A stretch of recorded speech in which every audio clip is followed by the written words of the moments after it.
in your experience in the car industry so far, since you've got 20 years of experience now with Scania, what were the things that have inspired you to make this a Yeah, I mean, one of the things that we were touching upon before is that I've seen from the inside the absolute challenge that there is in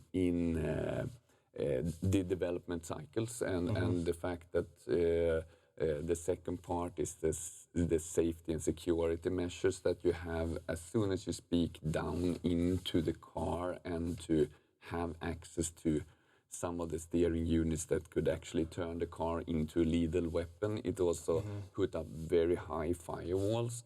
We can come back to that topic a bit later. But then the other thing that is a bit surprising is that so far many of the OEMs in the car industry, they overlook this opportunity of retrofitting, and it's surprisingly, we just as mentioning an example, we had a conversation with one of the leading brands in Europe around retrofitting, and their reaction was that, well, yeah, you're making kind of an interesting approach here, but we already own 65% of the retrofit market to our cars.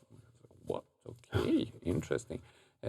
So can you please define retrofit market? And their definition of retrofit market was basically that whenever they deliver the car at the retail shop to the end customer, they fitted things that were not fitted in the factory. And that particular moment was the retrofit market. And there they had 65%. And then you tend to be, okay, that's something in the perspective here that is actually missed. And it only shows that for natural reasons, car manufacturers, vehicle manufacturers have a very high focus on the new technologies, bringing always the edge at the front in the premium models, and then basically it's legislation that makes that these technologies are pulled into the mass market, and that always take a couple of years.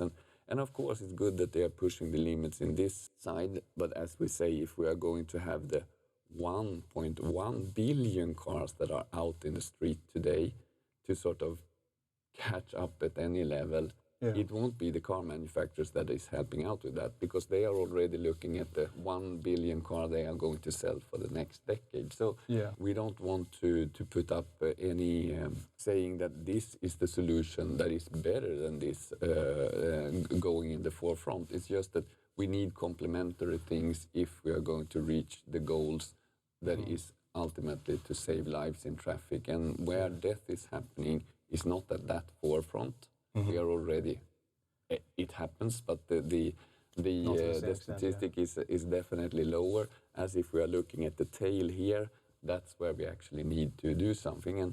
And there I believe we need to be one of the players that can help out and fill that gap, because the OEMs simply are not really interested in that market for natural reasons. But that is what we believe, and where we are strongly feeling also that there is a clear feedback from partners that we are talking about, that this is a good way of getting a platform into cars that we can actually not reach otherwise. And that's another interesting thing, because we've discussed this before about, since it's an open platform, it means that you have access to a whole host of potentially very interesting technologies and partners to add in there for connectivity purposes or for other communications purposes or whatnot. I think this is one of the biggest, of course, strategic bet that we have done, that it's actually, since we are choosing not to build autonomous functionality or anything that speaks back into the car, we pull some data out, but we are not sort of sending things back. That takes down this risk of being like hacked or something like that, meaning that we can provide an open platform for third-party suppliers where basically service providers can come in and say that, hey, that platform would be... I had an interesting conversation in relation to a Vision Zero Academy event yesterday, actually, where a car seat manufacturer in Sweden actually approached us after and said that, hey, we have actually been starting to look into sensors into the child car seat. Because, as you know, in Sweden, for safety reasons, we are turning the child seat backwards, exactly. Because it's much safer and proven much more safer and better for the kids.